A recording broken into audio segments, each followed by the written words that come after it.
Wow. Yeah. You're from South Sudan. Yes, sir. That is a hot zone. Yes, sir. At first, I wasn't really into hip hop music, to be completely honest with you. I was into I was into jazz. I was into a whole slew of other musical genres. Because from the outside looking in, especially growing up here in Vancouver, the perception of hip hop is like it's very one dimensional. Right. And the album that really changed my life was probably The College Dropout. By Kanye West. When I first listened to that album, it made me realize, oh wait, hip hop is way more complex, and that took me down the rabbit hole of listening to my other inspirations like Nas, listening to Illmatic, those are really listening great to artists. Jay-Z and all those other artists. They really, really inspired me. It started when I was 13 years old and I was playing a basketball match in the gym, and then this dude pissed me off and I just spat a couple of bars at him, and then everyone was like, oh. And then it just started from there, and I just kept writing and like doing rap battles in like high school and stuff, doing fine arts nights, and it just slowly kept progressing. And I've gotten to the point now where I've been able to achieve things like performing sold out shows at the Hollywood Theater, opening for Lloyd Banks, D12, Obi Trice, these artists that I really looked up to, and being able to meet them, being able to perform in places like Toronto and New York, just being able to reach those pinnacles through just my consistency. And I'm really happy I've gotten to this point. I think it's because people tried to make me feel ashamed of where I was from, and I'm the type of person where I'm like, if you tell me don't go there, I'm gonna go there, because it's my whole thing is like, I wanted to show people that no, I'm not going to live by your standards or by your rules or what you're trying to set on me. I'm going to say loud and proud where I'm from, and I'm going to emphasize that everywhere I go. You're not from any place where they make jollof, and you like jollof. I love it. You love it. I love it. So which jollof is best? Senegal. Wow. Senegal. They invented jollof.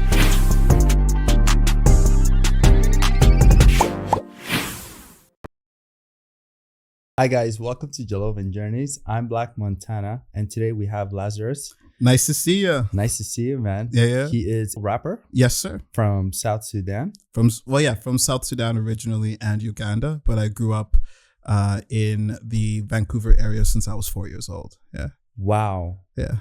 You're from South Sudan. Yes, sir. That is a hot zone. Yes, sir. So tell me a little bit about your journey. Like, being from South Sudan is a different world completely, no? It is, but it's really beautiful because I feel like it's given me a unique perspective that I've been able to manifest in my music in a lot of other ways. Yeah. I'm really proud of where I'm from, and I try to make that, really known in a lot of my music. I have this song called African Child, which talks about my experiences of, being born in a refugee camp in Hoima, Uganda, then coming to Canada at 4 years old, being able to speak 5 different languages, and then having people tell you, learn English, and shoving that down your throat. Yeah. And then losing all those other languages that I knew, and just trying to figure out how I fit in this new society. Yeah. I feel like it's like that culture shock experience that a lot of people go through. Yeah. Isn't something that I haven't seen someone really represent that at the level I'm doing it right now. Yeah. So I'm happy to be the first person doing so. What are the 4 languages that you speak? That I used to speak? I don't speak them anymore. Yeah. So I used to be able to speak my dad's language, which was Pochulu, which is a traditional tribal language. I used to be able to speak Arabic more fluently. Right now, I only understand Juba Arabic. Yeah. Then I could speak Swahili and Luganda, which is the predominant language in Uganda. How long did you stay in Uganda? Or were you born in Uganda? I was born in Uganda. Got it. And my dad was born in Uganda as well, in Kampala. So your dad is from Uganda and your mom is from South Sudan. Correct. Yeah. And how was that experience for you? Like growing up in a mixed Ugandan and South Sudanese family? Well, my dad himself too, he is South Sudanese. Like if you go back down the line, it's just that recently, like he was born in Uganda, and like my grandfather was in Uganda. So there was that cultural similarity that they had with each other. But it was still a diverse family structure because my parents come from different ethnicities. Yeah. And they spoke different languages, and it was really beautiful to just have both of those cultures growing up. Yeah. And they're here right now. They're here. Yeah, yeah. It's nice to have like your parents support you from a very young age and like your journey and whatnot, right? Yeah, absolutely. I mean, that was really, I think, what helped fueled me to, because my dad used to tell me that you can do anything that you set your mind to. And I think that's something that really just inspired me to keep pursuing the things that I was passionate about. How did you come about your passion? Like, where was the turning point where you're like, I'm going to become a rapper? I was always into music. My parents at a young age always tried to give me the best education. So when I was about 8, I got transferred to this private school called Immaculate Conception. And at that school, they taught us a lot of different things. They taught us music theory, instruments, and everything. And, you know, I learned how to play the piano and you know, a series of other instruments. At first, I wasn't really into hip hop music, to be completely honest with you. I was into like, I was into jazz. I was into a whole slew of other musical genres. Because from the outside looking in, especially growing up here in Vancouver, the perception of hip hop is like it's very one dimensional. Right. And the album that really changed my life was probably The College Dropout.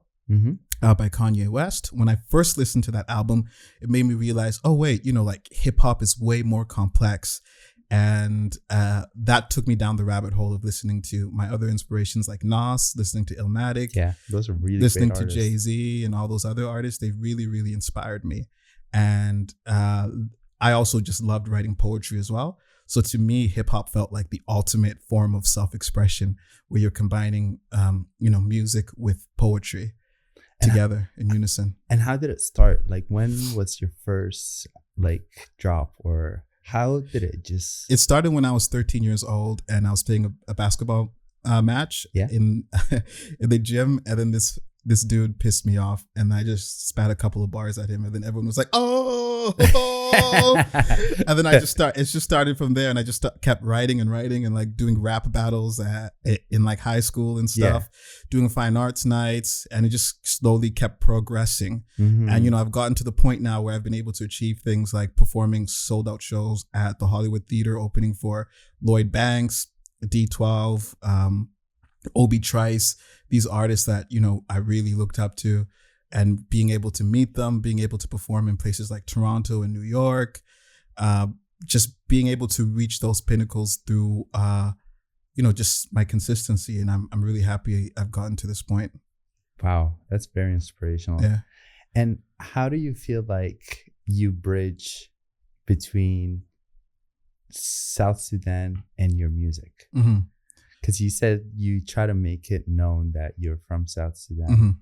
Is it through your bars, or do you have like a... Yeah, it's through my bars. I think I literally have a bar that's like dark skinned Sudanese and stuff like that. Like I talk about my culture and my pride in my culture, my pride in my features, how I look, my pride in the food that we eat, my pride in everything. I put that in my music because it's a part of me. Yeah. And I want my music to be the best reflection of who I am as an individual. Right. And the music industry in South Sudan right now is emerging. Yes. And do you feel like you have a head start? I think being in the West gives me a head start as far as like the quality and just the infrastructure that exists here. Yeah. But there's still a lot of talent in South Sudan. And, you know, one of my hopes, dreams is to, you know, be able to become successful here and also be able to give, you know, really talented artists back home a platform and a chance to have their music, you know, listened to on a global level. Right. Yeah. Do you know of any local artists in South Sudan? Yeah, I know a lot. There's MT 7 Degrees, Mako Boy. There's John Frog, who's huge. Marco Atem, he's doing his thing.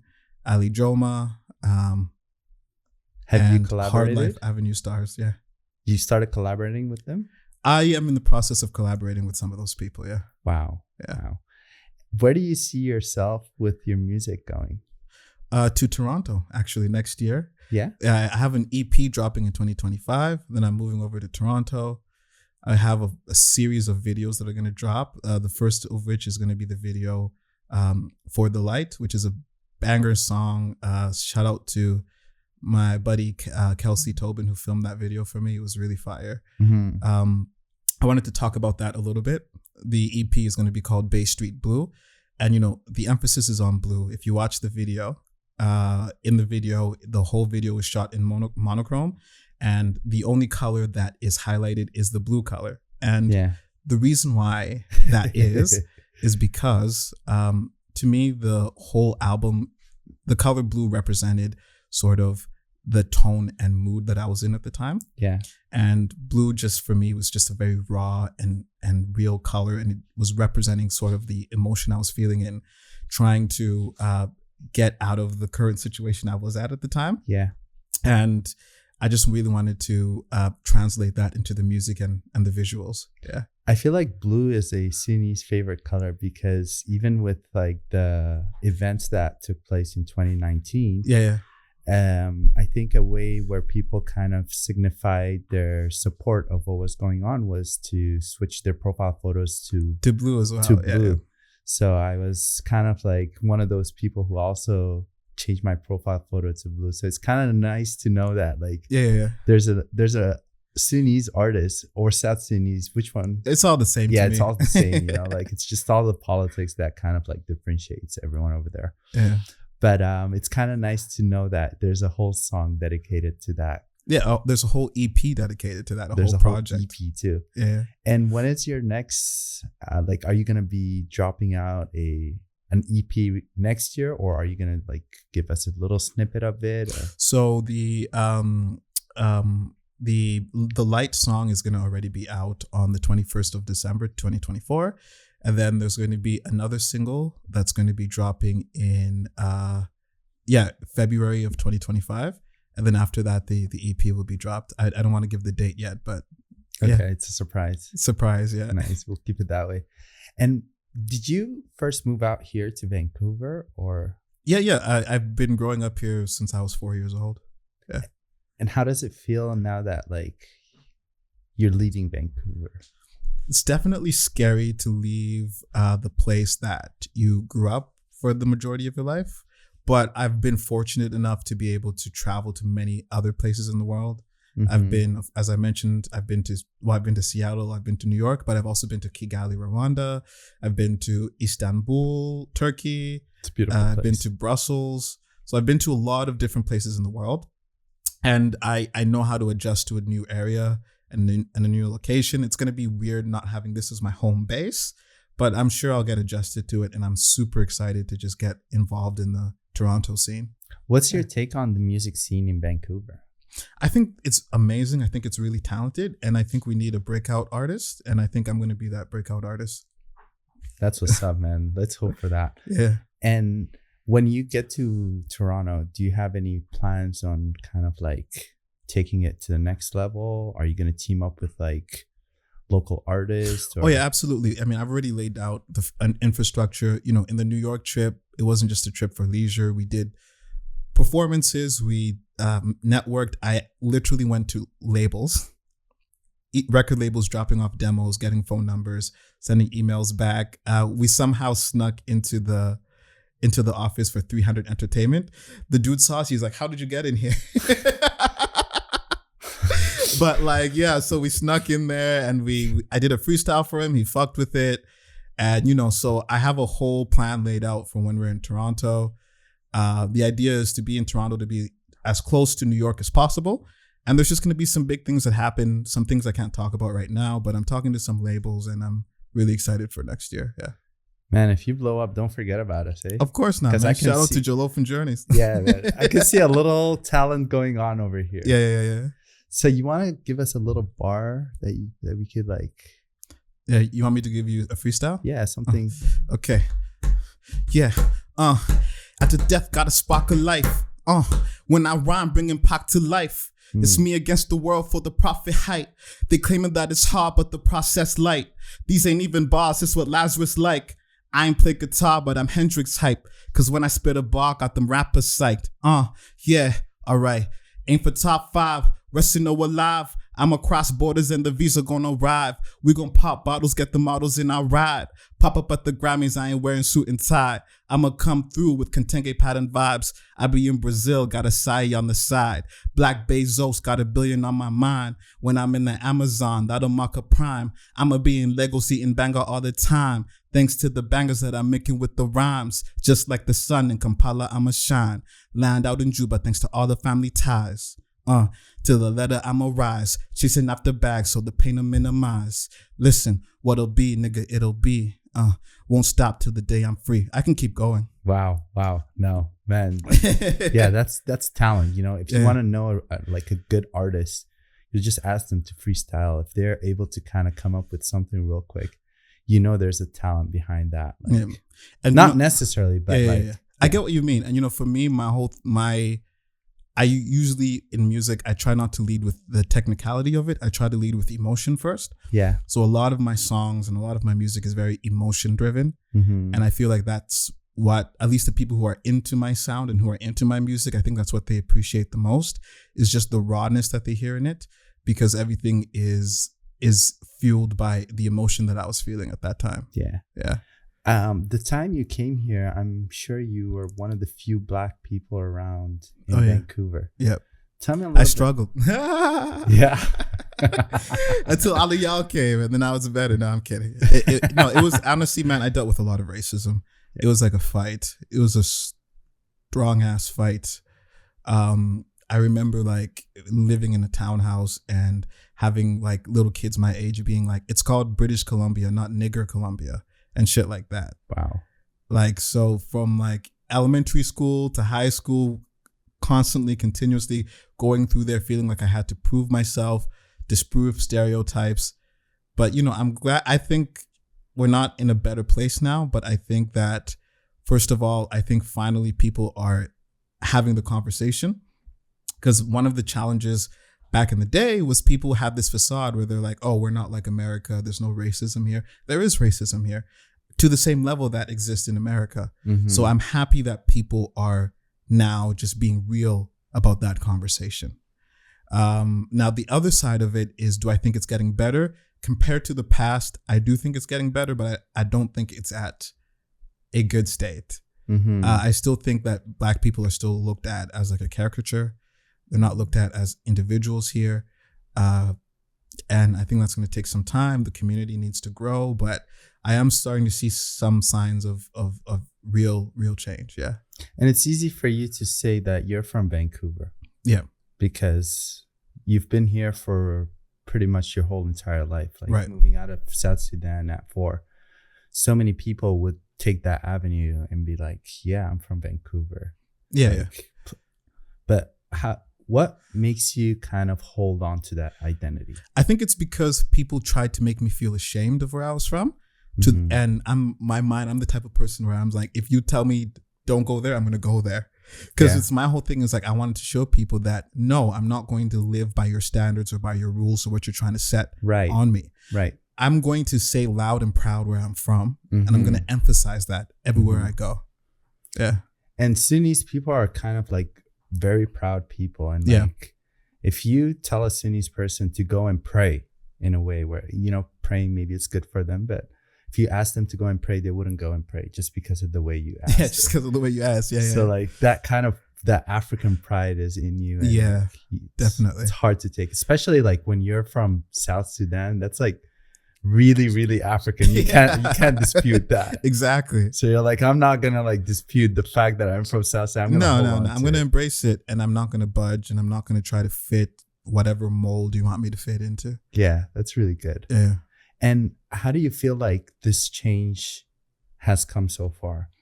Like, have you had to go through so many scenarios until like people kind of like, did you have to establish your presence, or did you like have to just wait it out until people or like got like the fact that, okay, I'm from South Sudan, I'm different, like we could all live together, you know? Like, were you part of that change? Or tell me a little bit about your journey, because you came at a very early time where racism was at its peak. Yes, and you're probably one of the only few Black guys in the whole block. If I was like, you know, this is just a few years ago, Yeah. So I can imagine like.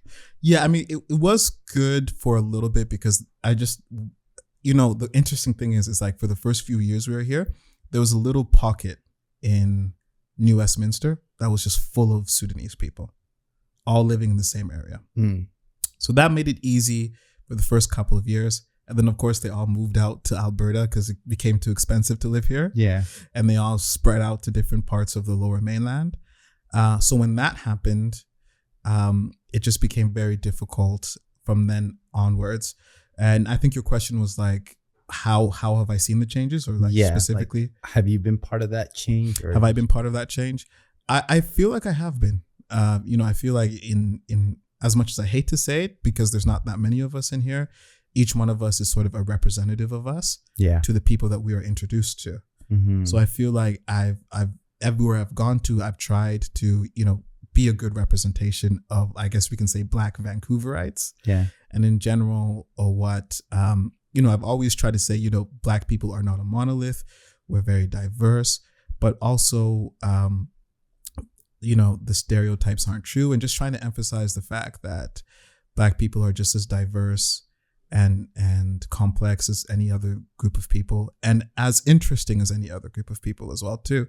I think, the hardest thing growing up here is like all these different cultures were embraced, and Canada is seen as a multicultural society, which it is in a lot of ways.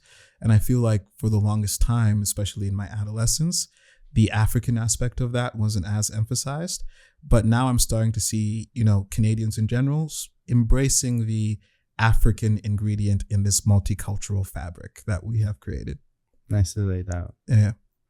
Well, it's very nice to have you, and I'm really looking forward to having more shows with you once you kind of release your EP. I want to see the community's reaction is.